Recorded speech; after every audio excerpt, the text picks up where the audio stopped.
PTA. Kasi mahalagang nagtutulungan ang mga guro, ang pamahalaan, kasama ng mga magulang. So, hindi lang po pwedeng ipasa natin ang pag-aaral at paghubog ng ating mga anak sa mga guro. Kasama po ang mga magulang dyan. Ang edukasyon napakahalaga sa akin. Talagang binigyan ko yan ng diin. Ano ba ang ginawa ni Susan Yap ng mga pagbabago pagdating sa larangan ng edukasyon?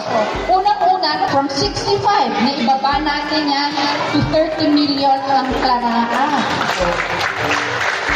Pero kompleto pa rin ang gamit. Lahat ng pangangailangan nandun pa rin, no? Nagtayo po tayo ng task force para asikasuhin ang mga problema ng pag-aari ng lupa. Ngayon po, napaka-stricto na ng Department of Education, hindi matatayuan ng bagong gusali ang eskwelahan kung ang lupa ay hindi po nakapangalan sa DepEd. Kaya tinatanong ko si Ma'am Carla kung may problema pa. Kaya sabi ko, lumapit lang po kay Tricia or sa ating legal department para kung ano man ang problema sa lupa dito ay maiayos na po. Tatlo, nakatayo tayo ng mga centralized kitchens. 100% ng mga batang nasa daycare ngayon ay pakakainin na din po natin. Ha?